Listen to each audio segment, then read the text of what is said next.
अस्सलाम वालेकुम जी, सोहराब बरकत आपसे मुखातिब है। अरशद शरीफ साहब ने एक दफा कहा था कि वो सहाफी जो मीडिया को सीढ़ी इस्तेमाल करते हुए हुकूमत के अंदर ओहदे लेते हैं वो असल में साफी नहीं होते बल्कि बहरूपिये होते हैं, जो सहाफत को सीढ़ी के तौर पर इस्तेमाल करते हैं और हुकूमत के अंदर हुकूमत की तारीफें करके अपने लिए मुफादात लेते हैं, अपने लिए ओहदे लेते हैं। नजम सेठी साहब is one of that journalist जो जब भी नून लीग की हुकूमत आती है तो इन्हें ओहदा दिया जाता है और पीसीबी का चेयरमैन बना दिया जाता है। ये वही नजम सेठी साहब हैं जो जब बरतानिया जाते हैं तो निहारी हो या फिर आलू गोश्त हो या कीमा गोश्त हो या फिर जो भी खाना रोटी छोटी खानी हो, नवाज शरीफ साहब के साथ कश्ती में लेट कर खाते हैं और उसकी तस्वीरें भी मंजरेआम पर आई हैं। इस दफा फिर सेठी साहब को पीसीबी का चेयरमैन बना दिया गया है और सेठी साहब ने फौरी तौर पर शाहिद खान अफरीदी साहब को सिलेक्शन कमेटी का उबूरी चेयरमैन बना दिया है और एक सिलेक्शन कमेटी उन्होंने बना दी है और शाहिद अफरीदी को उसकी सरबराही दे दी है। अब शाहिद अफरीदी साहब जो हैं ये गुज़श्ता कुछ अरसे से पॉलिटिक्स में इसलिए भी बहुत ज्यादा डिस्कस हो रहे हैं चूंकि ये शहबाज शरीफ साहब को एक बहुत जबरदस्त एडमिनिस्ट्रेटर गर्दानते हैं।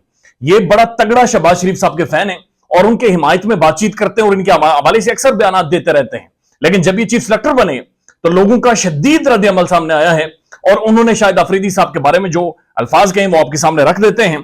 सबसे पहले आपको बताएं कि फयाज शाह नामी एक यूजर है सोशल मीडिया के ऊपर, उन्होंने लिखा है ये कमजोर बूट पॉलिश है, ये मुनाफिकत से बना है चीफ सेलेक्टर। इमरान खान के दौर में ये दिन में 10 ट्वीट करता था और हुकूमत पर बेजा तनकीद करता था, इसे नवाजा गया है। और ऐसी कुछ बात इमरान रियाज साहब ने एंकर ने लिखी है और उन्होंने क्लियरली कहा है कि शाहिद अफरीदी एक बहुत बड़ा स्टार है लेकिन सेलेक्टर किस बुनियाद पर बना है। जमील फारूकी साहब ने भी ये लिखा कि शाहिद अफरीदी को असल में सिलेक्टर्स ने सिलेक्ट करके चीफ सेलेक्टर बना दिया है और उन्हें मुराद दी जा रही है।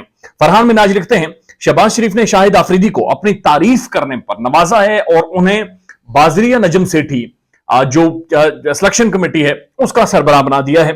साजिद लिखते हैं अगर खान की हुकूमत आई तो नजम सेठी को सिर्फ इस वजह से उम्र कैद की सजा होनी चाहिए कि उसने शाहिद खान अफरीदी को सिलेक्शन कमेटी का चेयरमैन बना दिया है। रफीक अहमद लिखते हैं कि सना मीर की एक दिन की जिंदगी शाहिद अफरीदी की 100 साल जिंदगी से बेहतर है।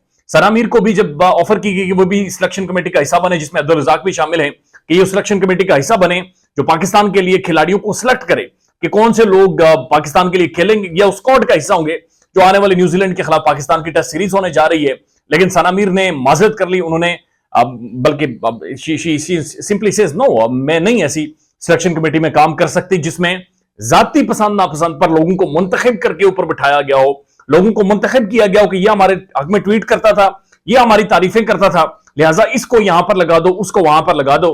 सना मीर ने क्लियरली मना कर दिया और माफी मांगी है।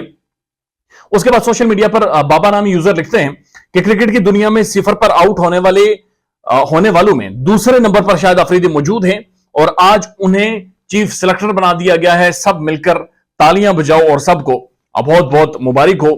और ऐसी ही एक पाकिस्तान भर से एक रिएक्शन सामने आया है। अरसलान जट लिखते हैं शाहिद अफरीदी को शहबाज शरीफ की दिन रात तारीफों का फल मिल गया है और उन्हें चीफ सेलेक्टर बना दिया है।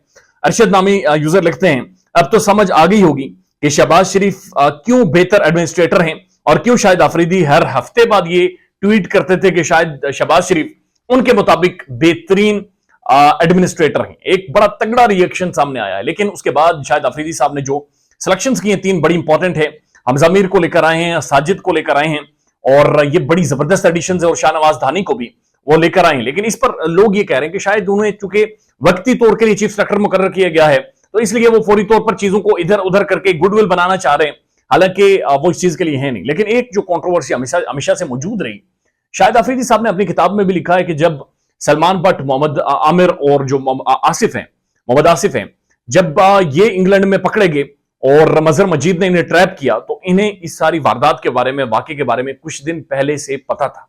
लेकिन इन्होंने रोका इसलिए नहीं कि शायद वो इनकी बात ना माने और इन्हें अच्छा नहीं लगेगा। शाहिद अफरीदी साहब और शोएब अख्तर के बारे में आपको याद होगा कि शोएब अख्तर ने ड्रेसिंग रूम में एक दफा इन्हें बैट भी दे मारा था और जब ये बतौर कप्तान थे तो इन्होंने शोएब अख्तर को बगैर किसी वजह के उनके वर्ल्ड कप के दौरान बाहर बिठा लिया था। ख्याल रखिएगा अपना।